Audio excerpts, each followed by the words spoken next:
नमस्ते बहनों, आप सभी को कविता फैमिली ब्लॉग में तहे दिल से स्वागत है। हम गृहिणियों का दिन अक्सर दूसरों की आवाज़ों से शुरू होता है, कभी बच्चों का शोर तो कभी रसोई की जिम्मेदारी।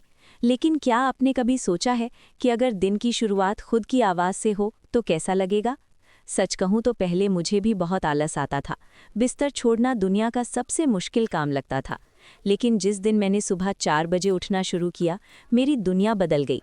आज की कहानी इसी बदलाव और आत्म अनुशासन के बारे में है। सुबह 4 बजे उठना केवल नींद का त्याग करना नहीं है, बल्कि खुद के लिए एक सम्मान की शुरुआत है।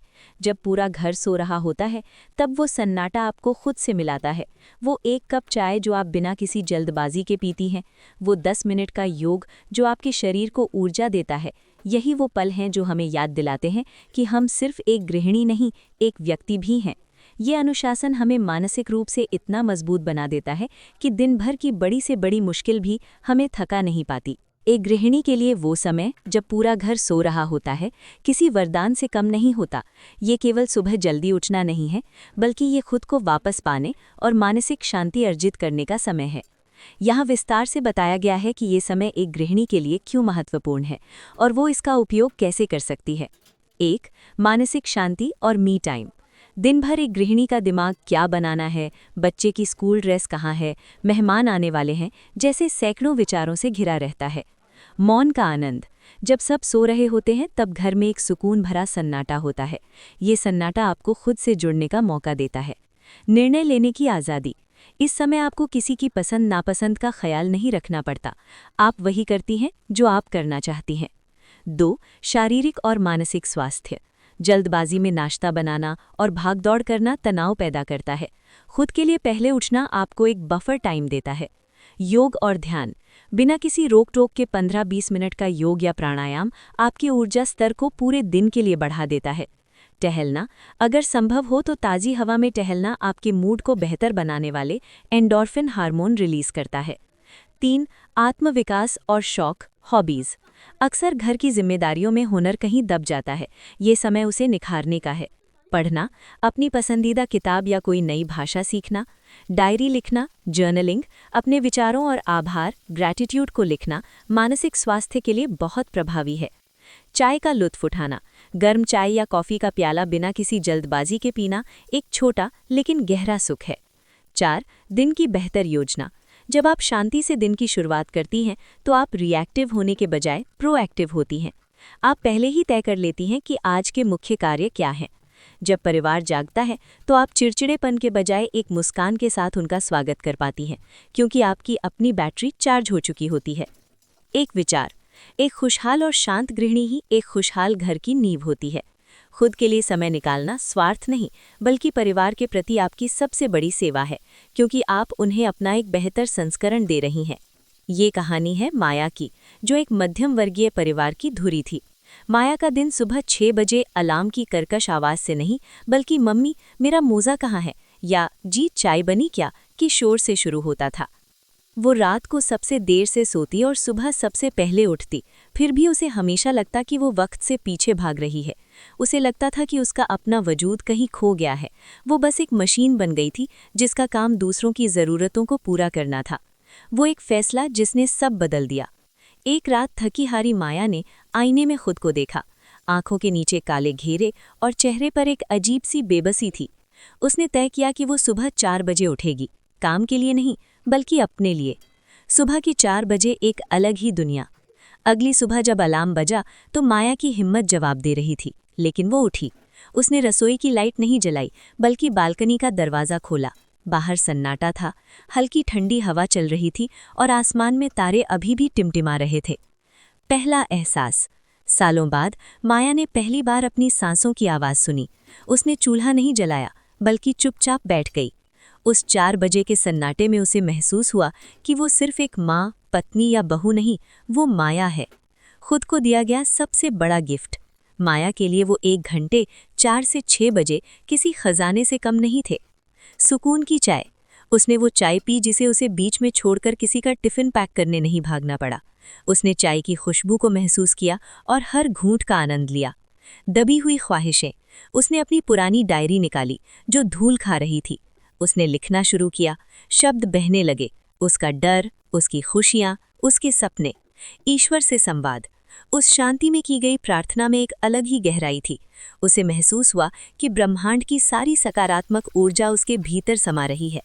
बदलाव जो दुनिया ने देखा।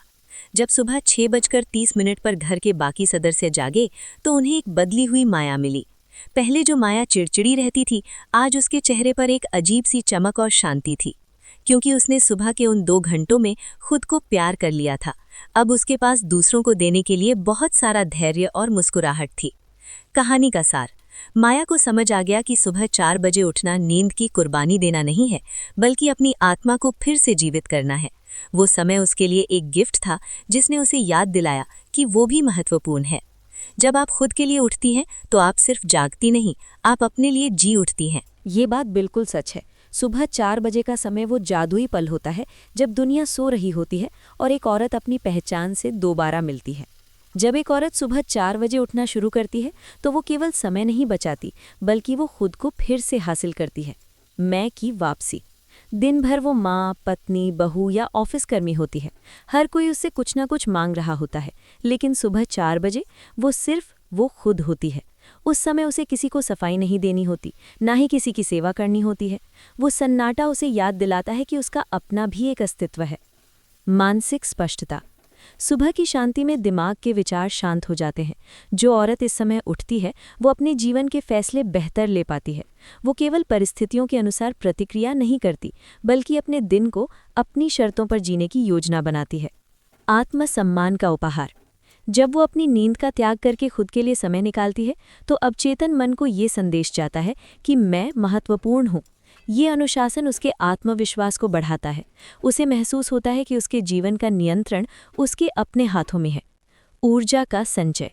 सुबह की ताज़ी हवा, प्रार्थना, योग या सिर्फ चुपचाप बैठकर चाय पीना, ये गतिविधियां उसे भावनात्मक रूप से इतना मजबूत कर देती हैं कि दिन भर की थकान और तनाव भी उसे तोड़ नहीं पाते। वो दूसरों को प्रेम और धैर्य दे पाती है, क्योंकि उसका अपना घड़ा पहले से भरा होता है। सपनों को पंख। कई औरतें जो सुबह 4 बजे उठती हैं, वे इस समय का उपयोग अपने उन शौक या सपनों के लिए करती हैं जो दिन की भागदौड़ में दब गए थे। चाहे वो पढ़ना हो, लिखना हो, कोई नई स्किल सीखना हो या व्यायाम करना हो। निष्कर्ष। 4 बजे उठना महज एक आदत नहीं, बल्कि एक क्रांति है। ये उस औरत का अपनी खुशियों की ओर बढ़ाया गया पहला कदम है, जो घर की जिम्मेदारियों के बीच खुद को खोला नहीं चाहती। ये बदलाव वाकई में एक नई सुबह की तरह है। जब एक गृहिणी ये कहती है कि पहले हमें भी बहुत आलस आता था, तो वो असल में अपनी एक बड़ी जीत की कहानी बयां कर रही होती है। यहाँ आपकी प्रेरणा के लिए कहानी है जो आलस्य से आत्मानुशासन तक के सफ़र को बखूबी दर्शाती है। कहानी अलार्म और एहसास। सीमा का जीवन भी बिल्कुल वैसा ही था। सुबह 6:30 या 7 बजे तक सोते रहना, फिर हड़बड़ी में उठना, बच्चों को चिल्लाकर जगाना, रसोई में भागना और पूरे दिन खुद को थका हुआ और चिड़चिड़ा महसूस करना। उसे लगता था कि थोड़ी ज़्यादा देर सो लेने से उसकी थकान मिट जाएगी, लेकिन हकीकत में वो दिन ब दिन और ज़्यादा सुस्त होती जा रही थी। वो मोड़ जहाँ से शुरुआत हुई। एक दिन सीमा ने सोचा, सब कहते हैं सुबह उठना अच्छा है, चलो कल कोशिश करते हैं। अगले दिन 4 बजे अलार्म बजा, लेकिन उसने स्नूज़ दबा दिया। ये सिलसिला कई दिनों तक चला। आलस हावी था। फिर उसने एक तरकीब अपनाई। उसने अलार्म घड़ी को बिस्तर से दूर अलमारी के ऊपर रख दिया। अगले दिन जब अलार्म बजा तो उसे बंद करने के लिए सीमा को बिस्तर छोड़ना ही पड़ा। उस एक छोटे से कदम ने उसकी नींद उड़ा दी। 4 बजे का जादुई अनुशासन। शुरुआती 10 दिन बहुत कठिन थे, लेकिन धीरे धीरे अनुशासन ने जगह बना ली। पहला हफ्ता शरीर भारी था, लेकिन उसने हिम्मत नहीं हारी। दूसरा हफ्ता उसे सुबह की शांति अच्छी लगने लगी। तीसरा हफ्ता अब उसे अलार्म की ज़रूरत नहीं पड़ती थी। उसकी आंखें खुद ब खुद 4 बजे खुलने लगीं। बदलाव क्या आया? सीमा ने पाया कि 4 बजे उठना आलस को मारना नहीं था, बल्कि अपनी इच्छा शक्ति को जगाना था। शांति का अनुभव। जब घर के बाकी लोग सो रहे होते, सीमा अपनी छत पर जाकर उगते सूरज को देखती। वो 15 मिनट का मौन उसे पूरे दिन के लिए मानसिक शक्ति देता। काम में फुर्ती। जो काम वो पहले भागते भागते 2 घंटे में करती थी, अब वो शांति से 1 घंटे में निपट जाते। आत्मसम्मान। सबसे बड़ा बदलाव ये था कि उसे अब खुद पर गर्व होने लगा था। उसे लगने लगा था कि वो अपनी जिंदगी की ड्राइवर है, सवारी नहीं। आत्मानुशासन का फल। अब सीमा को दोपहर में सोने की ज़रूरत नहीं पड़ती। उसका आलस खत्म हो गया क्योंकि उसने अपने दिन की शुरुआत एक जीत के साथ की थी। उसने खुद को ये साबित कर दिया था कि उसकी जागने की इच्छा उसके सोने के बहाने से कहीं ज़्यादा मजबूत है। सीख: एक गृहिणी के लिए 4 बजे उठना सिर्फ अनुशासन नहीं, बल्कि ये खुद को ये बताने का तरीका है कि मेरा वक्त भी कीमती है। अगर आपने भी आलस्य को हराकर ये शुरुआत की है, तो यकीन मानिए आपने खुद को दुनिया का सबसे बेहतरीन तोहफा दिया है। बहनों, आलस हमें वहीं रोकता है जहां हम आज हैं, लेकिन अनुशासन हमें वहां ले जाता है जहां हम होना चाहते हैं। सुबह 4 बजे का वो 1 घंटा आपकी पूरी जिंदगी की दिशा बदल सकता है। खुद को ये उपहार देकर देखिए, क्योंकि जो औरत खुद के लिए जागना सीख जाती है, वो अपनी किस्मत खुद लिखना भी सीख जाती है। अगर आपको मेरी ये छोटी सी कोशिश और ये विचार पसंद आया हो, तो इस वीडियो को लाइक ज़रूर करें। ऐसी ही और प्रेरणादायक बातों के लिए हमारे परिवार का हिस्सा ज़रूर बने और हमारे चैनल कविता फैमिली व्लॉग को सब्सक्राइब करना ना भूलें, क्योंकि आपकी सपोर्ट की हमें बहुत ज़रूरत है। और हाँ, कमेंट में ज़रूर बताएं कि क्या आप भी कल सुबह 4 बजे खुद के लिए उठने वाली हैं। बहनों, चलिए साथ मिलकर एक नई शुरुआत करते हैं। हेलो यूट्यूब फैमिली, कैसे हैं आप सभी। आशा करती हूँ आप लोग बहुत ही अच्छे और स्वस्थ होंगे। तो अभी देखिए, अभी ना दोपहर का टाइम है और लगभग बज रहा है 2 बज रहा है। और अभी ना हम घर से आ गए हैं दुकान, और यहाँ अपना कस्टमर का ब्लाउज़ आया हुआ था, तो 6-7 ब्लाउज है। तो अभी ना हम सिलाई 10-15 दिन से सिलाई नहीं कर रहे हैं ठंडी की वजह से, लेकिन ना सिलाई करना ही पड़ेगा क्योंकि कपड़ा ना बहुत ज़्यादा हो गया है।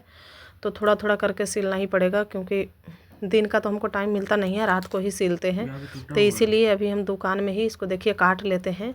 और ये ना सिंगल कटोरी ब्लाउज है, और देखिए एक पीस और है। तो ये दोनों ना 3 ठो ब्लाउज है, 1 ठो अस्तर वाला है और 2 ठो ये है। तो हमको ना इसी तरह से करना पड़ता है दुकान में ही। जब कोई कस्टमर नहीं रहता है ना, तो काट लेते हैं और फिर घर में ना 10 बजे से सिलाई कर लेंगे, क्योंकि 7:30-8 बजे के लगभग में हम घर जाते हैं। तो घर जाने के बाद फिर खाना पीना बनाइए करते धरते ना 10 बज जाता है। उसके बाद हम 10 बजे से सिलाई करते हैं। और देखिए इसी का मैचिंग का ना लेस ले लेते हैं, क्योंकि पाइपिंग लगा करके और इसमें लेस लगाना है। मतलब सादा ब्लाउज है लेकिन इसमें लेस लगा देना है। तो हमको इसी तरह से करना पड़ता है फ्रेंड्स। और नहीं तो फिर सुबह में 4 या 5 बजे उठ करके फिर 1 घंटा सिलाई करते हैं। और अभी तो बच्चे लोग का ना अभी छुट्टी चल रहा है, तो अभी आराम से सिलाई हो जाता है। थोड़ा सा मतलब 5 बजे से 6 या 7 बजे तक भी हम सिल लेते हैं तो हो जाता है। तो दोस्तों, जब से हम सिलाई करना और दुकान में काम करना शुरू किए हैं, तब से ना बहुत ज़्यादा मेरा ज़िंदगी में ना सुधार आया है। क्योंकि कुछ दुकान से भी काम करते हैं, उससे भी पैसा आ जाता है और सिलाई से भी आ जाता है। तो आप भी इसी तरह से कर सकते हैं, आप अपना घर परिवार के लिए, अपने बच्चे लोग के लिए। तो आपसे ना प्लीज़ एक रिक्वेस्ट है कि हमारे चैनल को ना सब्सक्राइब करिए और अच्छा कमेंट्स करिए, क्योंकि आपकी सपोर्ट की ना हमको बहुत ज़्यादा ज़रूरत है। तो मिलते हैं नेक्स्ट ब्लॉग में, तब तक के लिए धन्यवाद।